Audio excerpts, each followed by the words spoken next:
Swayam Prabha. Digital India. Educated India.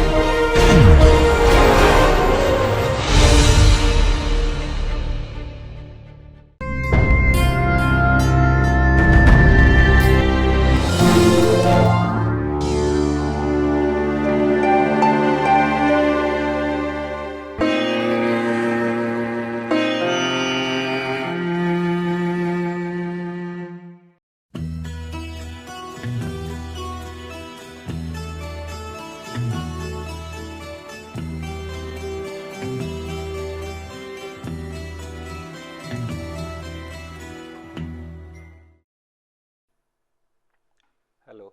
In this session, we are going to continue company analysis, the part 2. We have discussed the part 1 in the previous session, and the company analysis, as you discussed earlier, is a part of EIC analysis for security analysis point of view. And in the previous session, we discussed about the importance of company analysis. We talked about the company analysis and stock valuation. We discussed a broad methodology. In that, we started with strategy analysis. In that, we defined strategy. We discussed about different organization level and strategy decisions. We discussed the Porter's 5 process model, SWOT analysis, PEST analysis. And in this session, we are going to discuss about the lessons from select authors, and also we are going to discuss about the analysis of financial reports and the ratio analysis to some extent. Coming to the different lessons from select authors, there is certain comments by Peter Lynch, and he has advised certain things that what could be the good attributes or favorable attributes for a firm to decide to invest there. So, those are the things like this. The firm's products should not be faddish. When you say faddish, means there should be a continuity in demand for the firm's products. The demand should be there. It should not be that the products are going to be obsolete in near future. That means the company should have a lot of growth potential from the products that company is selling. So, in case the products are becoming faddish, then there should be new products to take care of the new customers demand for that matter.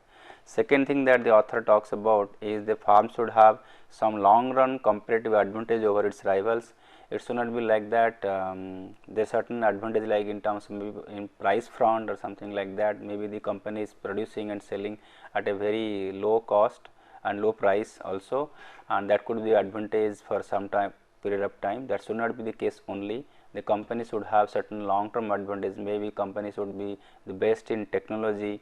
Company should be very much innovative. Company should be coming out with new things. Companies may have a target of producing the things at a lower cost for all the time to come.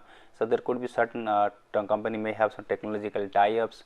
So, certain things could be there which will be giving the company certain advantage over the competitors in the market. Then this company will be sustainable and the growth is also sustainable, and that could be one of the attributes for a analyst to invest or choose a company for investment. Third thing that we have in this is the firm's industry or product has market stability. It should not be like that today the product is there, tomorrow it is not there. It should be stable in nature. That means the continuity demand has to be there. The other point that Peter Lynch has advised is the firm can benefit from the cost reduction. There should be scope of cost reduction, and the firm should be able to get the benefit out of that, and also at the end the pass on the same to the customers in terms of lower price. So, unless there should be, in fact there should be a continuous program for reducing the cost in any company for that matter without compromising on the quality of the product. Then we have the other lesson from Peter Lynch, that another thing, the firms that buy back the shares, so they are putting money into the firm. So, effectively what happens when the firms buy back the shares from the market, the existing promoters stake actually increases proportionately. So, that is one, and that means the company investors, the promoters may feeling that this particular company actually has certain value, maybe it is not reflecting the market. So, they put a price there and buy back the shares as such, their control itself increasing, means they must have certain interest in the company. That could be another indicator that the company should be invested in. And another thing is that when the companies go for buyback, when they feel that the shares in the market are actually underpriced. So, that is one of the reason for going for buyback of the shares from the economy, from the market. So, since the promoters, their company feels that the shares are undervalued, so it may be right point for other investors to enter this particular stock, invest in this stock, though other investors may sell the shares to the market, to the promoters or to the company, but for some other investors it may be an attractive proposition. So, that is another indication of investing in a particular company. Then we have say lessons from this celebrated author and the one of the biggest investor as such, Warren Buffett. So, he has classified the tenets into 4 parts: the business tenets, management tenets, financial tenets and market tenets. So, we will discuss one by one. The first thing is the first of the set of tenets, the business tenets. The when in these the author says, Warren Buffett says that what one has to ask question, that is the business simple and understandable. The business should not be very complex, certain products very technologically complex, may not be the customers will not understand also. So, there should be business structure itself should also be simple and understandable. Once the structure and everything becomes simple, then it will be very easy for the investors or the analysts to estimate the cash flow of a particular company. Similarly, the company or the business should have a consistent operating history. It should not be such new to invest as such, there should have a long corporate history, their operating history also. That means, this company has a history of operation. At the same time, definitely in the company's history of operation, it will also have the past financial statements. One can have a look at those financial statements and find out how this company has been actually doing in the past few years as such. Then the business also should have favorable long term prospects. Is this something like that as you discussed in the previous tenets like Peter Lynch. So, it should not be such that the company has certain products which will be only sellable in a smaller period to the near future, but not for long term future.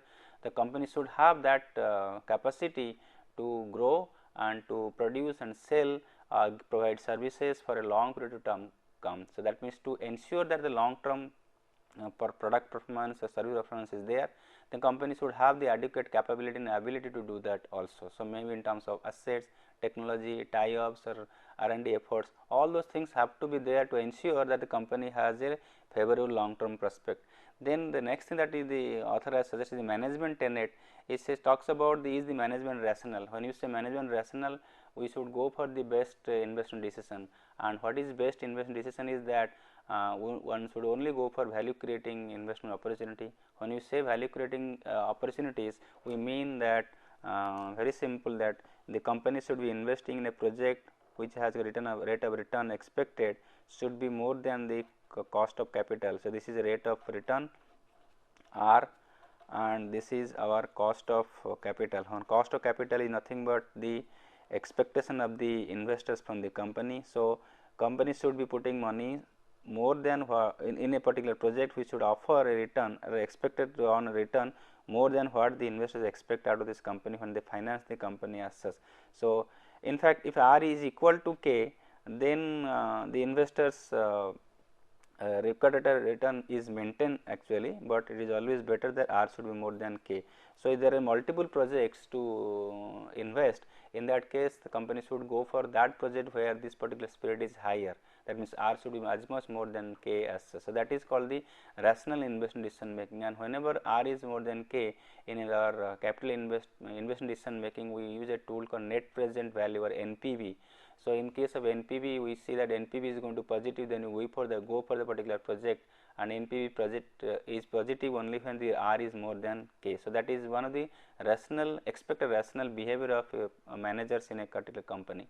So, that is one, and second thing is that management must be candid with its shareholders. That means, management must be willing to share as much information with the shareholders. It should not be hiding any information from the shareholders and stakeholders, unless the information is very much strategic in nature, where it can do harm to the company, having a strategic advantages.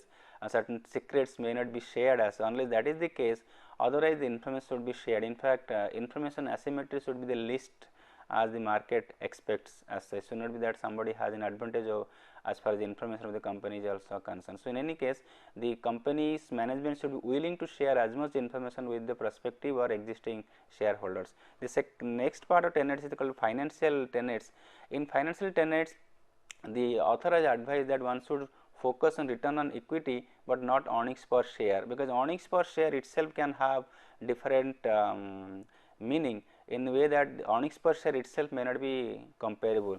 We can take a example. Maybe there is a company A and there is a company B, and let us say the paid up capital of this particular company PUC we say is 10 crore, and in this case also it is, let us say, 15 crore, and the reserves and surplus of particular company, let us say 40 crore in this case, and in this case let us say it is 35 crore. So, if you look at both the companies have a net worth of 50 crore. So, this is it's paid up capital plus reserve surplus gives us net worth. So, both the companies are having a net worth of 50 crore. So, company A is having, let us say, 10 crore rupees of profit during this year, and company B is having a profit of also 10 crore in profit. So, if you compare these two companies, so if you look at return on net worth, then 10 by 50 and 10 by 50 is actually one and same. So, they none of the, neither company B nor company A has an advantage over or a better performance over the other company. But whereas if you look at this is called return on net worth, and if you look at earnings per share is nothing but the profit after tax. What we have here, profit after tax divided by number of shares. Now, let us presume that this particular company A has shares of face value of share is rupee 1, whereas this particular company has face value of share of rupees 5 each. Now, if this is the case, this particular company has number of shares will be 10 crore, whereas this company will have number of shares as 15 crore by 5, it becomes now 3 crore. So, what happens here, if you go for earnings per share, this company is having 10 crore profit after tax and 10 crore number of shares, then it becomes rupee 1, whereas this company has also 10 crore profit after tax, but number of shares is 3 crore, because the face value share is 5. So, 15 by 5 comes to 3 crore number of shares. So, 10 by 3 comes to now 3.33. So, rupees 3.33. So, if you look at this, obviously this company B is in looks like to have an edge over company A, and because it is having a higher earnings per share. So, that is something, if you compare it will may be misleading, although both the companies have done in the same performance they have made a profit of 10 crore on the overall equity investment of 50 crore. So, that is why an example where you can say earnings per share itself can be actually misleading. So, next we go to something like, we have to go for something like calculate the owner's earnings. So, how much the owner is actually making earnings as per investment in the company is concerned, in terms of maybe dividend and in terms of the capital appreciation, that has to be also looked at. Then obviously, they are quite natural that one has to look for companies which have a high profit margin, because that is one of the things, once you have high profit margin, then you have better ability to take care of other expectations. Let us say the operating profit is high, then from that profit one can pay the interest, pay the then tax can be paid, and then adequate money could be there to declare reserve and surplus, to declare dividend, and good amount of profit also can be retained in the business, and the growth can also happen. So, higher profit margin is always desirable for any company for that matter. It may not be possible to earn that higher profit margin during the initial years, but it should be a desire for the company to earn as much profit for that matter. Then and another thing, that if there is a reinvestment of any rupee or any dollar in any company, the company has to ensure that the company creates a value of more than 1. So, what happens, there will be certain there will be companies which all the companies make profit. When they make the profit, then they may like to declare some of their profit as dividend, and some of the profit they will retain as the retain earnings, so that it is automatically invested in growth opportunities. So, if the company has, let us say, made a profit of 50 crore and the company declares a dividend of 40%. So, rupees 50 crore is a profit after tax, and dividend payout ratio is, let us say, 40%, then the dividend declared will be rupees 20 crore, that is 40% of rupees 50 crore. So, retained earnings or earnings retained in this year comes to 60%, that is 30 crore. Now, the point is 30 crore has been kept, means the value creation for every 1 rupee or every $1 of this 30 should be creating, should be having, should be enhanced by something more, it should be something more in future assets. So, 30 crore should actually go up to more than 30 crore in future. It should not be something like that 30 crore itself has actually eroded in the value assets. So, any rupee kept out of the investors money in the retained should be magnified more than 1 rupee as such. Then there are certain things like market tenets. When you talk market tenets, we are talking about a capital market point of view or stock market, financial market point of view. What is intrinsic value of the business? So, one has to look at the intrinsic value, make a cash flow estimation. When you say intrinsic value, one can look at this free cash flow approach or something like that. So, with approach particular method of valuation, one can find the intrinsic value. Obviously, the intrinsic value is higher than the market prevailing price, it becomes an investment opportunity. If it is lower than that, obviously it is not investment opportunity. So, one has to look at that, and then can the business be purchased at a significant discount to its fundamental intrinsic value? Obviously, the moment the intrinsic value is more than what is the quoted price in the market, if that is the opportunity to buy the company shares at that price, then obviously since it is price is lower than the intrinsic value, so obviously it becomes an investment choice. As much discount to the intrinsic value the price is quoted, it is always better for the potential investor. So, these are the tenets given by Warren Buffett. Then we go to the next section of this particular analysis. We talk about the financial analysis, and in that we talk about the estimating the intrinsic value with different methods. In fact, in our valuation of shares, we have already discussed different methods of valuation. So, we will be just rerunning certain things what we discussed in valuation class, valuation session. Then we will look at analyzing financial statements. In fact, this also we have already discussed in our financial statement analysis session. So, we will be just covering certain nuances of those things. Then we will go to an important aspect called red flags in financial reporting. We can see that the several accounting frauds, manipulations that are taking place in the world as in different companies. We have seen certain companies have closed down because of this financial manipulation, and we have also seen the new rules and frameworks has come by the regulators to control this particular problem. But anyway, these problems can still be there, but one has to be very careful about the figures reported by a particular company in its financial statement. Then we will go for certain measures of value addition like EVA and MVA. Coming to the first part, that is called the estimating intrinsic value, we have got different methods. In that we have got the present value of cash flow approach, and the present value of cash flow approach we have got methods like present value of dividends, then we have present value of free cash flow to equity, and present value of free cash flow to the firm. When we say present value of dividends, what you have popular dividend discounting model where we say the P0 is D1 divided by KE minus G. Now, this is the popular dividend discount model valuation. So, the price of a particular share today depends upon the dividend of next year, and then the cost of equity, that is equity investors expectation, how much they expect, and then G stands for growth rate. We have already discussed these things in our finance and evaluation class, but still we can take a small example here. We talk about the dividend. Let us say the present dividend of particular company is D0 and today let us say rupees 4, and let us say the growth in the dividend, and the growth in dividend depends upon the growth in earnings, depends upon the growth of the company. So, several things which can affect the growth of the company, and then obviously the earnings and the growth in dividend. If the dividend growth is expected to be let us say 5% and the cost of equity is let us say 15%, then we can find the value of the share as price 0. So, dividend 1 is nothing but dividend 0 into 1 plus G. So, that comes to 4 rupees into 1.05, that is 5% growth. So, that comes to 4.20. So, this 4.20 is going to be the expected dividend in the subsequent next year.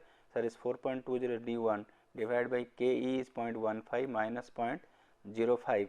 So, that gives us 4.20 by 0.1, that gives rupees 42. So, this is the method of valuation where you say that the value of the share applying this particular model is rupees 42, when the dividend today is 4 rupees and expected to increase at 5% for all the years to come, constant growth model, and then it becomes 42 is the present value of the share. So, if the particular share is available for less than 42, obviously it becomes a investment choice. It is more than 42, we do not buy that, rather if you have the share we can sell it. Now, the question is, when in this model we talked about, there is something called cost of equity, which is nothing but expected in return of the equity investors, which depends upon the risk involved in the particular company, and the cost of equity has to capture when the equity holder is expecting, he is always expecting a something called risk free rate of return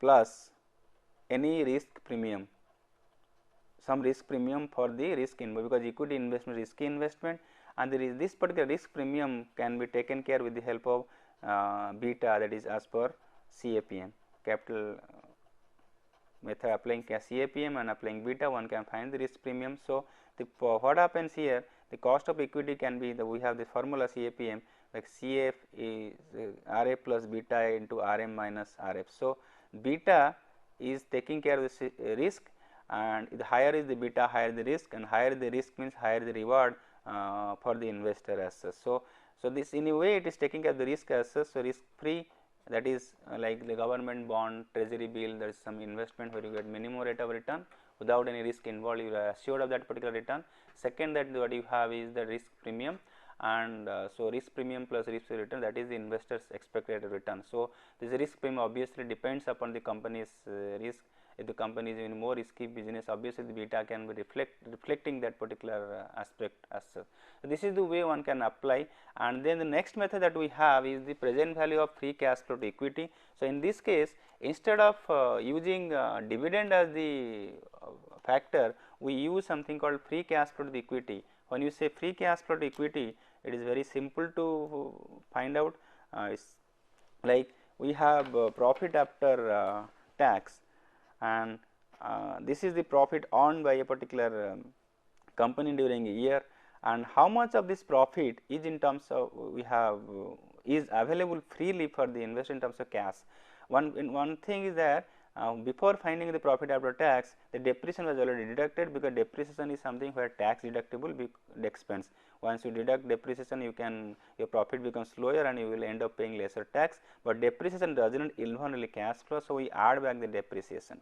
So, this is the profit in terms of cash available for the equity investor.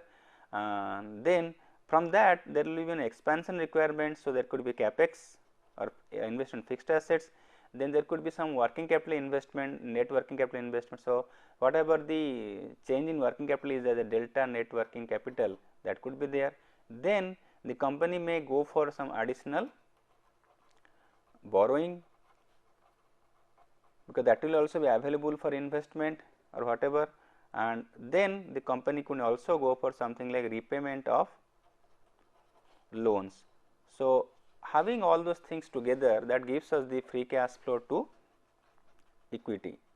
So, instead of taking dividend as the denominator, now what happens, the value of a particular company equity is now free cash flow, let us say 1 divided by KE minus growth, and the growth is expected growth rate in FCFE, it is not in dividend.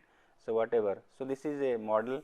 In fact, we can have, this is a model which assumes that the company's free cash flow equity is going to grow at a particular percent for all the time to come, but there can be situation that the growth of the particular free cash flow to equity can be higher for a particular phase, it may be little moderate, then it may go to constant phase. So, we can apply multi-stage growth model that we have discussed already in our valuation class. So, this is one approach. Then we have another approach called the free cash flow to the farm, and there we find the value of the farm, and there we go for free cash flow for the farm here, and then we go for K minus G, G in FCFF, and the K is nothing but weighted average cost of capital, which if there is company has two sources of finance, then average cost, weighted average cost of, let us say, equity and debt, then it becomes like this: WE is weight of equity in the cost of equity plus WD into cost of debt, that is weight of debt into cost of debt, is weighted average cost of capital. And instead of FCFE we have FCFF, which is the cash flow available for all the investors. That is why the required rate of return is taken here, is that the overall investor expected rate of return, which is known as weighted average cost of capital, which is a weighted average of the two components of finance like equity and debt. There is, we are assuming like that if you have multiple other sources of finance like cost of preference share, one can add this also WP, that is weight of preference share into cost of preference share capital. So, this could be another way. And how FCFF is derived is nothing but we have got NOPAT, net operating profit after tax, then we will have those capex that is required, and there could be change in net working capital and other adjustments could be there. So, from the firm's point of view, how much cash flow is actually going to be there. So, that is the free cash flow for the firm. Once you have the value of the firm as per free cash flow approach, then one can find out the value of equity by finding out the value of firm minus value of any debt, and value of preference share is there, as we have discussed, the value of preference share capital. So, that gives us the value of equity. So, it is an indirect approach, this is a direct approach to find the value of equity. So, these are the cash flow based measures. Then we have relative valuation measures, where we talk comparing with other companies or maybe industry or maybe index, we find out the figures there, the valuation measures.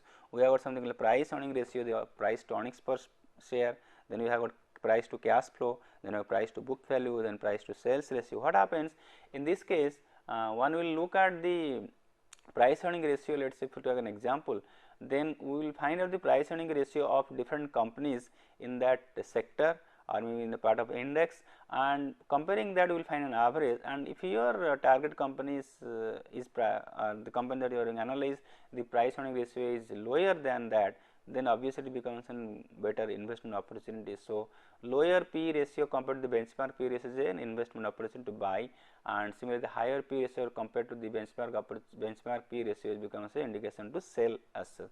So, that is one. Similarly, for other ratios, like same rule can be applied for price to cash flow, price to book value, as well as price to sales per share. Then we can have an example here. We have taken the price earning ratio and price to book value ratio of Sensex based companies as on 21st June 2010. This is on a single day. So, obviously, it may have certain problems that because on that particular day 21st June, maybe the market may be booming, or maybe the price of the shares may be very high or very low.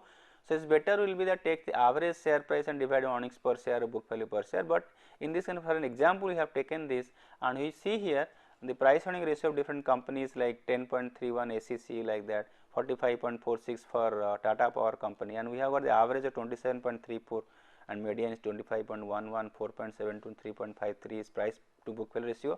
So, anything, let us say if median is our benchmark, then any ratio like 4.54 or 10.25 in case of TCS, which is more than 3.53, could be something that is overvalued, and similarly lower than 3.53 could be taken as undervalued. Similarly, case of average and in case of price earning ratio, but there is one limitation of this approach could be there. In this particular chart, we have taken companies from different sector. You can look at that companies like Infosys, we have got a very high price to book value ratio like 7.3.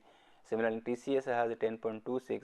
So, possibly one can find out these ratios for a particular industry and then make a comparison whether, and then find out the particular target company is undervalued or overvalued. In fact, average of this particular value like P or PB ratio for a particular industry can be used as a proxy for valuing a company which is not listed, valuing a share of a particular company which is actually not listed. So, that is another approach, indirect approach to find the value of a particular share which is not traded in the market. Next, we move on to how do you go about the analyze a growth companies. When you say growth companies, we say that it has a rate of return more than the cost of capital, and so that means R is more than K, and but it could be possible that this could be a temporary nature. So, that means we should not be overwhelmed by that. Then next thing, earnings higher, the required rate of return are pure profits. Okay. So, company any earnings more than the required rate of return is actually the pure profit, or you can say it is the economic profit of a particular company. Then another thing one has to look at is how long this particular excess profit will be sustained. If it is going to sustain for a longer period of time, it is always good.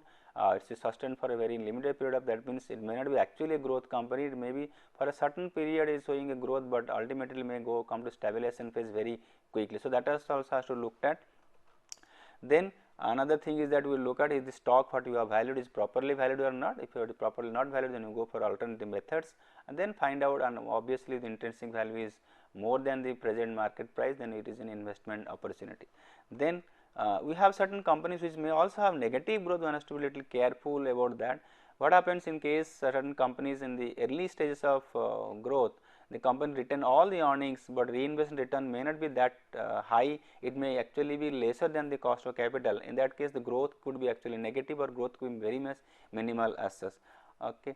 So, or it could be positive, but slower than what it should be, then the value is likely to decline after certain point of time, but one has to look at the particular period of time the growth may be lower or may be negative, but it may actually go up in subsequent period of time. So, one has to look at a higher greater investment horizon and put the valuation of find the valuation of shares of the company appropriately.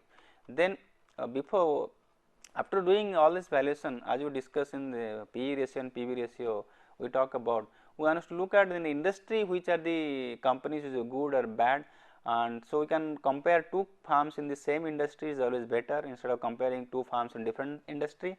And when you compare the industry in two firms in industry, one has to look at the what are the different risk these companies are involved, what are the different is there any inaccurate growth estimates for these companies or accurate growth estimates is there, one has to look for the accurate growth estimates.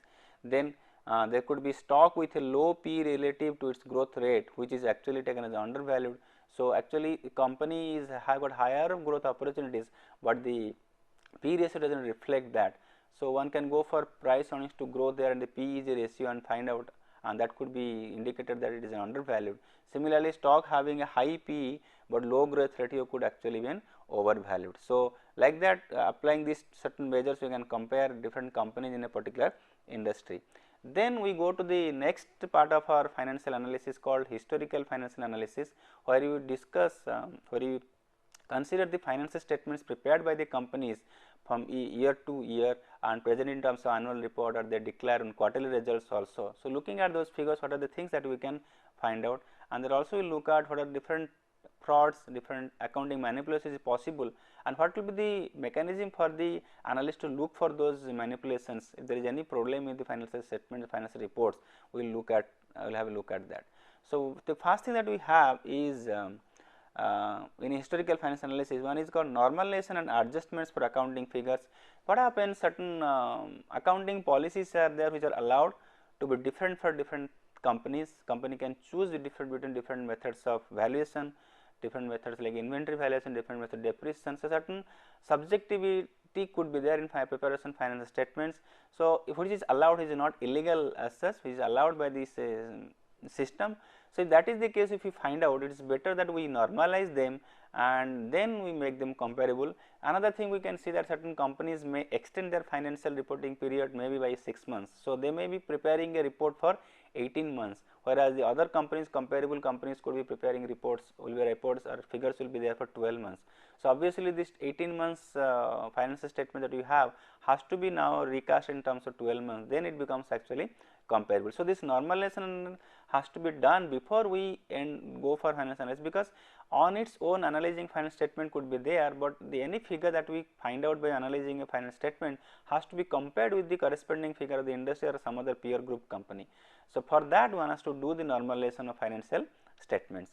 Then one has to look at the evaluation accounting strategy. One can look at the notes to accounts, significant accounting policies, and the company may follow different accounting strategy, because again different accounting methods could be allowed. Like for instance, we used to have in consolidation of statements, and or in case of mergers, acquisition cases and final statements have to prepare for combined entity, we can have something like pooling method or purchase method.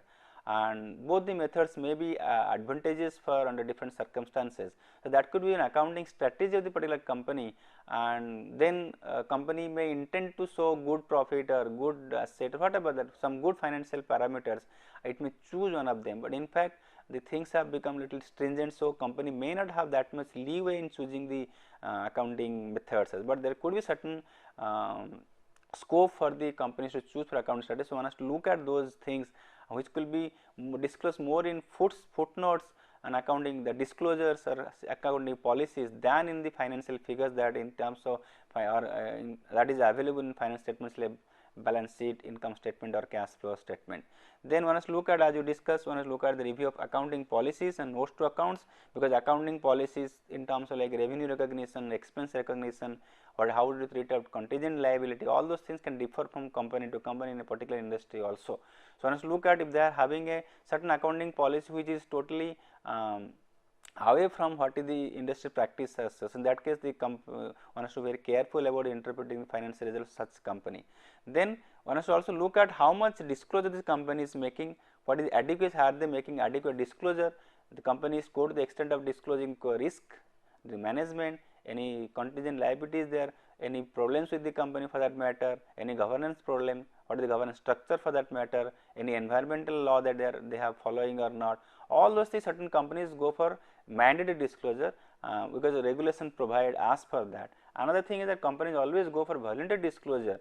So, what type of disclosure they are making, what type of quality of the disclosure is not, disclosure should not be something like that because the regulations say that we are disclosing certain things and just complying with the rules. It should be something coming from the company's management own, whether the rules are there or not, the company is always likely always going to disclose as much. There are certain companies which disclose a lot about their company's performance, the inside story, history, all those things they disclose. That is another indication that companies how well it is governed also.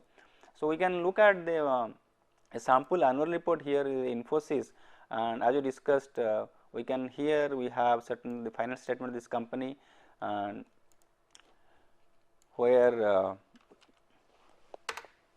we have got the average final statement of this company, we have got the balance sheet here, the liabilities, and then we have got the assets, then we have the income statement of this particular company Infosys for the latest year 2009-10, and there we can see here the average cash flow statement, then we have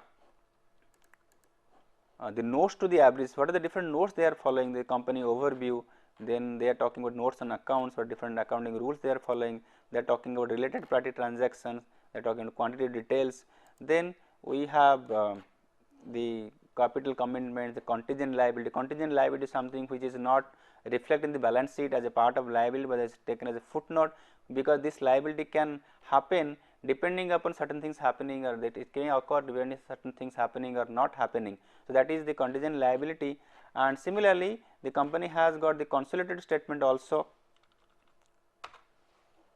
and there is certain, one can have a look at these statements. So, which is a consolidated cash flow statement, like the company has also has company consolidated balance sheet, income statement, and we have another item as we discussed, there are significant accounting policies and notes to accounts also are provided here, and there are different schedules, because it may not be possible for a company to disclose everything about a financial figure in a detail in a balance sheet. So, the explanatory notes are given in terms of schedules as like fixed assets, you can see here the disclosure about the goodwill, building, plant, machinery, computer, what was the previous year's figure, how much has been acquired, how much has been deleted, how much has been impaired, retired, and then we have got the new figures, and what is the accumulated depreciation. So, like that all these disclosures are there, and the company also, this particular company Infosys is supposed to be disclosing a good amount. This is one of the company in India which discloses a lot as a voluntary disclosure. If you prepare index of that, is supposed to be higher in this company. So, you can see here the company has significant accounting policies, like what is the basis of preparation financial statement, are they following accrual basis, and what are the different accounting standards they are following, what are the use of estimates, then what could be the revenue recognition policy. So, all those revenue recognition, that is one of the very important accounting principle, how do they recognize the revenue for a particular year. So, these are the way one can look at and find out how these companies are following as such the different disclosure norms and all. Then one can use these figures in financial statement as a financial statement analysis, and for that we can adopt ratio analysis as beside other techniques which we have already discussed in our previous session, one of the sessions of financial statement analysis. And in this we actually talk about 5 types of major aspects. The first one is profitability, where we talk about the profitability in terms of the revenue generated, like net profit margin, operating profit margin, gross profit margin, like that, how much profit they are creating in relation to sales. Then profit in relation to investment, like profit related to equity investment, profit related to total capital employed, like return on investment, return on capital employed, return on net worth, return on equity, earnings per share. All those things can be also found out, compared for different companies, and can decide about the company is doing good or not. Then one can look at the next aspect is asset utilization, how efficient the assets are utilized by the company. Typically what happens in asset utilization, we keep the revenue in the numerator, like sales, and divide by, let us say, asset like fixed assets, sales divided by, let us say, inventory. So that talks about how efficiently this particular inventory has been utilized, how efficient this particular fixed assets has been utilized by this company, and what is this trend in this ratio over a period of time from year 1, 2, 3, like that. So the ratio is increasing, obviously it is good because the company is efficiently utilizing the resources of the company as such. Then we have got long term solvency, talk about how solvent is the company to meet the long term commitments or debts, like where we talk about debt equity ratio, we talk about interest coverage ratio, because if they are not taken care, then obviously the equity holders expectation may not be able to, the company may not be able to take care as such. Then we look at the liquidity. In the liquidity we talk about is that how liquid is the particular company, how well this company can actually honor the commitment, the short term commitments, the short term liability, current liabilities. So companies would have adequate current assets in terms of cash and cash equivalent and other current assets to to pay for the short term liabilities. And then last thing that you have in this particular category is market performance. How is the performance of the company in the market, like in terms of price earning ratio, in terms of return on by the investors, overall total shareholders return, like in terms of dividend as well as the capital appreciation in the market. So all those things, the price earning ratio, price to book value ratio, all those things can be also found out and compared among the companies. These are the different tools of financial statement analysis. Then we move to the one of the very pertaining issue these days is the frauds and the red flags in financial reporting.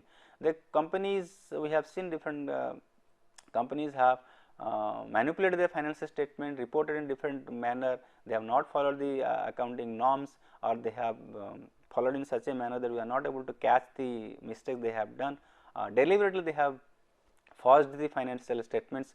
So that is something. In any case, financial statement analysis on its own cannot capture the fraud possibly, but it can indicate that could be something wrong, because fraud it could be something like intentional. Then the financial statement analysis, when you do that, we presume that the figure that has been presented is actually correct, because they have been audited by the statutory auditors for the company as well. So we have to trust that particular report, otherwise you cannot go about analyze the financial statement. But there could still be certain manipulations, and possibly looking at the figures in detail and figures over a period of time, comparing with others, one can possibly look at there could be some problems with these financial figures as the company has actually presented. So look at, so as you discussed, the companies can cook the books and they can have figures which may be suitable.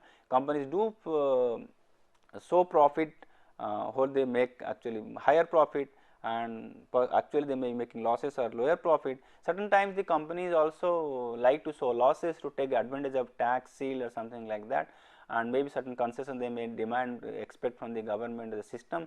So for that they may deliberately also show lower profit or less maybe losses for that matter. That could be. So this is something we also know, there is something called window dressing of financial statement. So then if you can, one can do that carefully, the financial statement analysis can reveal certain unusual patterns that are difficult to rationalize. So which will say question something called all the red flags, that is known as red flags in the financial statements. Then another thing that you have to look at is numbers on their own may not make any sense. Saying companies may have made a profit of this much crore does not make any sense. how much profit the company has made in relation to sales, how much profit is there compared to last year, how much profit is there in terms of other peers. So that makes only sense, otherwise the single figure does not make any sense as such. So in fact one has to always question the figure itself, even if the figure is good, it should be questioned, the figure is bad, it should also be questioned. Then certain indications could be there, that if the asset utilization that we discussed some time back, they could also provide some early warning signal, the asset utilization ratios are unreasonable lower, that means there may be something problem, or unreasonable higher also there could be some problem, this could indicate some early earning signal. In fact what you discuss in this one, the sales of fixed assets, if this particular ratio is continuously declining, that means there must something wrong with that. Why this fixed assets, it could decline because sales could be lower, or it could decline because fixed assets is becoming higher.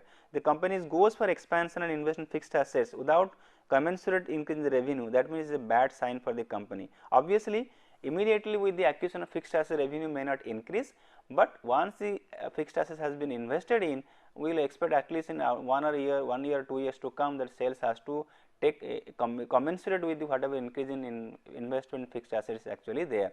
So this could be another example where there could be that yes, there may be some problem. Similarly, let us say sales by inventory or sales by, let us say inventory at the stock, if this particular ratio is increasing or decreasing, let us say decreasing, that means they are having higher inventory to meet the sales, or they are having lower sales, they are having more an inventory for that matter, or inventory is constant but sales itself is declining.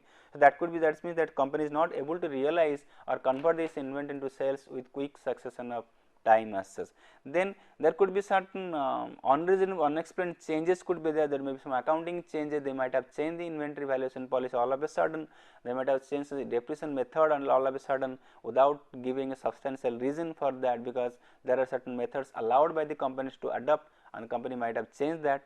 Then there could be unreasonable growth goals can be there, but there may not be adequate finance to finance the growth. So these are certain indications of something bad may happen in this company. Other red flag that we can see look at financial reporting is that as we discussed earlier, there are certain changes in accounting policies and estimates, especially in the bad days. So estimates of contingent liability, estimates of liabilities for that matter is lower in a particular bad day, or there may be certain accounting policy changed because there is a certain problems may occur. So what they have delivered, they might have deliberately tried to show a different figure of profit or loss of financial statement, just to suit the particular environment, particular requirement then. And that is one has to look at, there is some significant changes or there is no change, that is of course it is good as such. Then there could be certain transactions they might have made which could boost the profit. Certain times what happens, they may book certain revenue by changing certain revenue recognition policy, they can manipulate certain times they can boost the revenue by showing higher revenue during the year closing for that matter, but actually sales might not have taken place, goods might not have been delivered to the customers, but still they may recognize that as a revenue by just tinkering the accounting policy. That is one. So one may find out this sudden increase in the revenue in the particular quarter could be there towards particular in the period when the accounting period is ending for that matter. So just to increase the profit they may do like that. There may be certain very consistent margin, that means they could messaging the numbers as such, that means very consistent margin could is unlikely. So because volatility margin is expected, very high volatility is also not expected, but certain changes in profit margin like increasing decreasing is desirable as such, it can always be there, it is can be accepted thing. But if this very much consistent, it may indicate that the company deliberately trying to show a particular profit margin. So which may indicate that there could be certain manipulation in expense front or reporting of expense or reporting of income from this company. Then there could be unusual increase in debtors and inventories in relation to sales. So when the debtors are going to increase, when the credit sales is going to increase, so the company may go for a higher credit period just to lure the customers to buy their goods on credit, and but actually the realization of the credit debtors may not be there. So that is another thing. Similarly, company may go for piling up the inventory, just doing like that, and but there is not corresponding increase in the revenue as such. So this could be another indication that there could be some problem with this particular company as such. Then there could be certain reduction in the managed cost, like suddenly the regular advertisement cost has been decreased, so that could be another indication. Then there may be certain times like non-operating assets can be sold and one time profit could be there, and that itself is increasing the profit, and then the earnings per share in everything can also be increasing for that particular period. So, in that case what can be done, one can normalize the financial figures by removing these non operating items and finding out the profit only from the operating items, and then compare across the time period or across the companies. So, that could be one of the, as we discussed, one has to do normalization or adjustments on our own as an analyst, we should do that. Then there could be certain unexplained focus to shift towards non-core business. Suddenly we may find that the company is into some other business than what the company is supposed to be doing. Then there could be certain significant changes in this different segment revenue. Certain segments may be doing very well, certain segments may not be doing very well, because now we have segment reporting practice, we can as well find it out. Then other red flags could be there, like there may be improper method of asset valuation could be there when they do for revaluation and all. There could be certain very high gap between accounting income and the taxable income. Then there could be something increasing gap between the reported income and cash from operation. That is one of the very important thing, that if the profit after reported profit and the cash profit, cash flow is very lot of different, that means the company might have got a lot of subjectivity in the accounting policies and financial statements. Then there could be unexplained write off could be there. There could be R&D partnership can be there, more R&D could be there. There could be presence of special purpose vehicles to just to take care of certain activities, and they may be outsourcing to that, and then there could be certain manipulation in terms of special purpose vehicles. In fact, we can look at the case of Enron, which used to have lot of special purpose vehicles. So, they used to have revenue transactions with such SPVs which is something non-existent. They used to show that they have made sales to those SPs or SPVs for that matter, because actually they are not, actually there is no much sales that is happening between this company and this special purpose vehicle. So, presence of such SPVs and SPs is actually dangerous, as one of the dangerous signal. There could be a governance structure may not be proper, there may be proper corporate governance, maybe board of management is not proper, there may not be adequate representation from the outsiders, independent members may not be there, and the ownership and finance structure may be very complex as such. So, there could be a lot of cross holding, cross chain holding for that matter. You never know exactly who are the promoters of this particular company. So, these are all dubious things could actually be there as such. Then we have got next measures, the popular measures of finance analysis, that is called economic value added. And then when you say economic value added, we talk about that the company has made true profit. So, it is called NOPAT, net operating profit after tax. There are certain adjustments done which suggested by the propounder of this particular EVA, that they are called Stone and Stewart, and they have given certain accounting adjustments. So, doing the accounting adjustment, the profit we find out net operating profit after tax or net profit after adjustment as a NOPLAT. Then from there you take out the cost of capital and then find out that is economic value added. So, the capital employed is 100 crore and cost of capital is 12%, NOPLAT is let us say 15 crore. So, NOPLAT minus cost of capital is 12% of 100 crore is 12. So, 3 crore is our EVR, which is also known as economic profit. So, once you have, that means the company is earning more than 3 crore than what the investors is expecting as such. So, 3 crore EVA. So, any company which is creating an EVA positive is actually a good company for that matter, and a higher EVA if you create, that if you are earning more in terms of profit more than the cost of capital, obviously it is going to reflect in a higher market price in that then, and that market price will be higher than the book value. And this, then we have another concept called market value added MVA, which is nothing but market value of company minus book value of company. So, once you earn more and more on the investment, obviously the market price is going to increase, value of the company is increase, this is called market, the difference is going to higher, this is called market value of company's book value of company is called market value added. And we can also have another short-term measures, shortcut measure, that market value of equity minus book value of equity, which is not net worth, can also be taken as MVA. We are talking in this case it is entire firm point of view, in the equity point of view. So, my MV minus BB, if you assume that market value of companies like this, market value of equity plus book value, market value of debt, then if market value of similarly book value of companies, book value of equity plus book value of debt, if you assume book value of debt is equal to market value of debt, then it becomes MVE minus BVE is equal to market value added. So, positive EVA companies are actually supposed to be having higher MVA. There is a relationship And then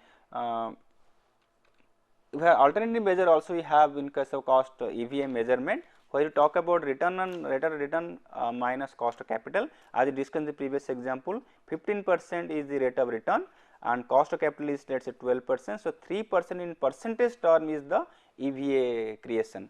Then we have the next measure is market value, as I have discussed, and there is always a relationship in EVA MVA. Certain findings are there which says that yes, certain authors say yes, there is a positive relations between the companies having EVA and their MVA. So, MVA is going to higher for those companies which has got higher EVA, and also there is another theory which talks about that present value of EVA is equal to market value added. So, MVA is actually a function of EVA 1, EVA 2, like that up to EVA infinite. So, that is also another indication the future EVA is going to drive the MVA particular company today.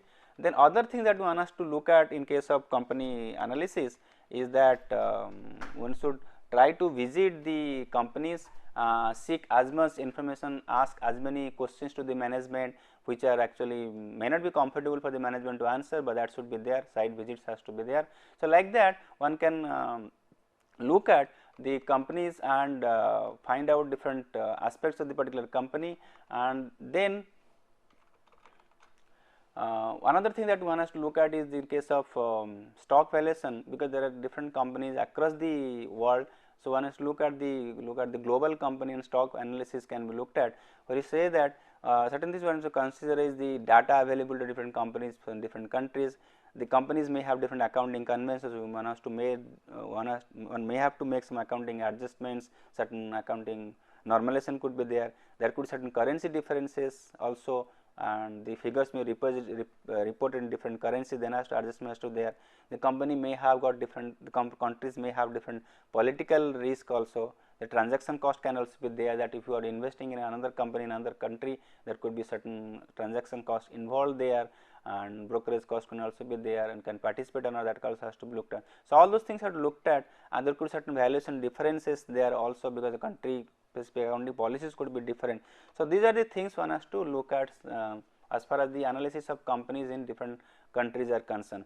So, this is the way we discuss in our EIS analysis the conclusion. We started with the economic analysis, then we went to industry analysis, then we talked about company analysis, and the companies, both the session we talked about strategy analysis and financial analysis, and we also talked about the different accounting frauds and manipulations, or the red flags could be there which can be found out by carefully looking at the financial statements. Thank you.